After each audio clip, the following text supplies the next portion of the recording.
What's going on, everybody? It's Robbie here again for another video.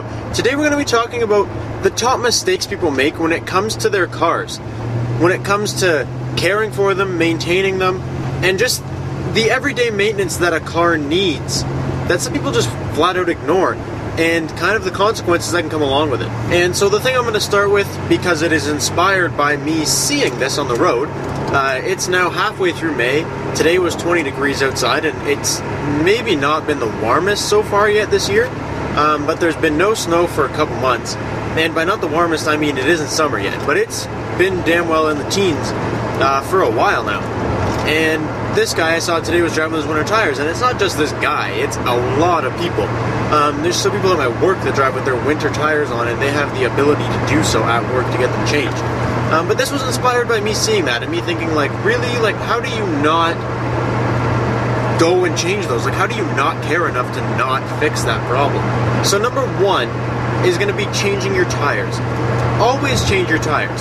If you have winter and summer tires, which is kind of the thing to do now because all seasons are kind of being phased out, at least from what I can tell. This whole video is from my personal experience, from working at dealerships and stuff. There may be some things that I say wrong or whatever, but this is all just my experience. But it seems that all season tires are kind of being phased out, and it's becoming more of a summer and a winter or a 3-season tire. But the worst thing you could possibly do is drive a summer tire in the snow and drive a snow tire in the summer. Reason being is for the price of buying a tire for each. So say you spend $500 on winters and you spend $500 on summers. So now you're $1,000 into tires. If you spend $500 on the winters and go, you know what, one summer won't kill them, like no big deal, I'll just drive them through the summer and I'll get new ones later.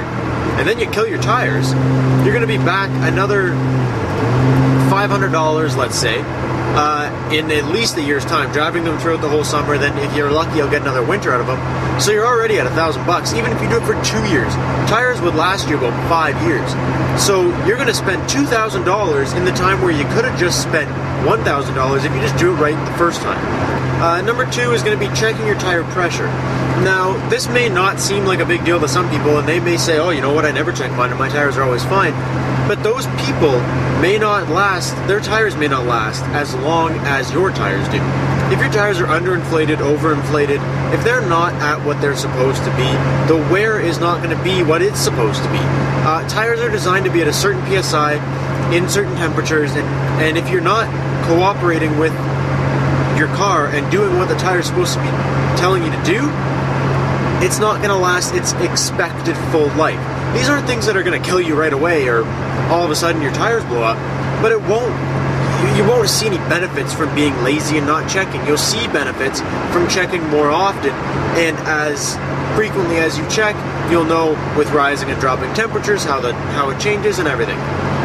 So moral of the story is, check the tire pressure. Number three is going to be ignoring vibrations and pulses. And by that I mean, if you're driving and you got kind of a little bit of a shake in the steering wheel, then you go, oh, you know what, no big deal. It's probably just, you know, a weight fell off my tire. Like, it's nothing, it's whatever. Or when you hit the brakes, there's a little pulse and you go, you know what, yeah, it's probably time for some new brakes. Those are things that, well, yeah, you may have just figured it out. Oh, you know what, brake pulse, I probably hit my brakes too hard, I warped a rotor. That's probably something that, yeah, you just figured out by pressing the brakes, but you're gonna need to fix it.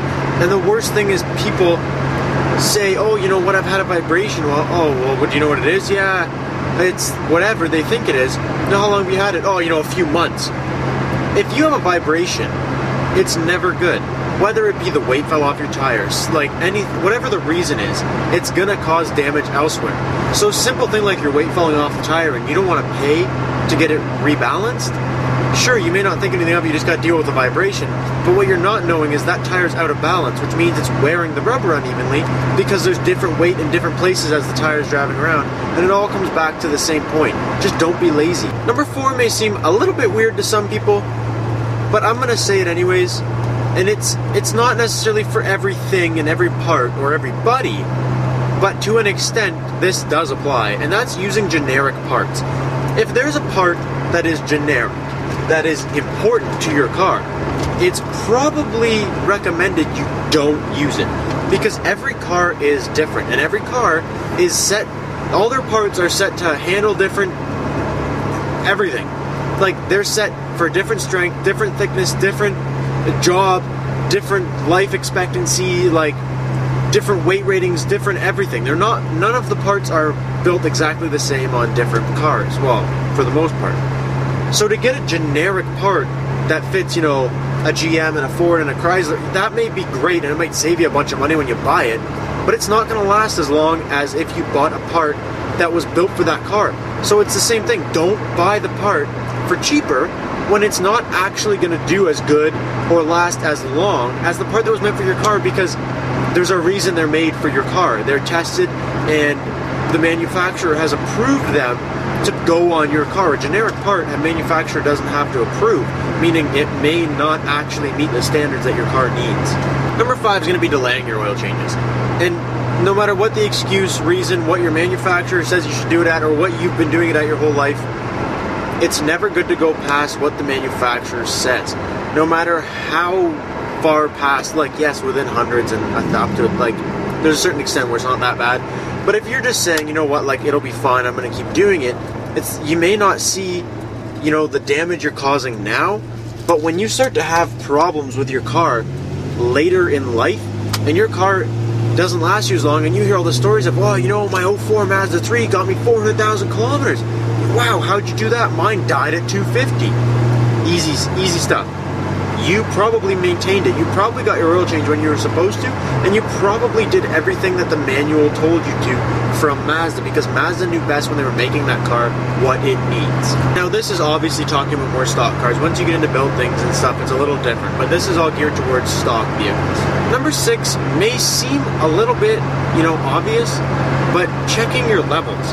Now, that sounds obvious, but how often do you really go to your car?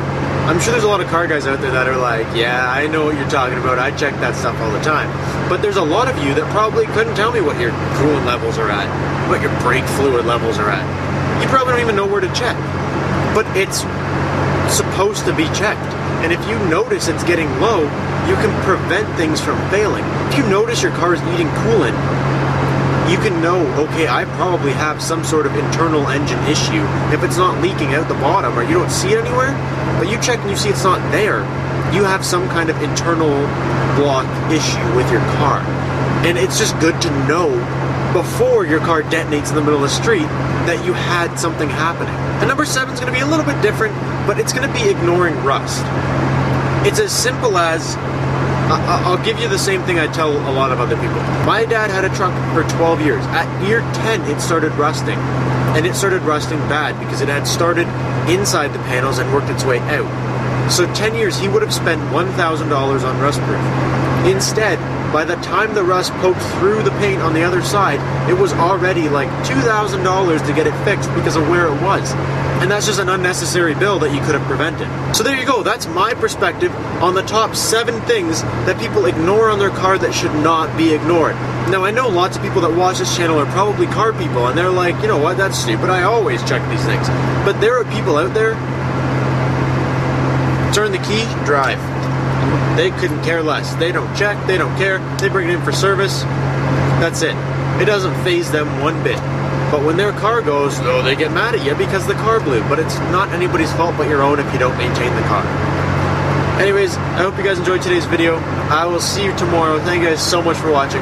I'll catch you next time. Peace out.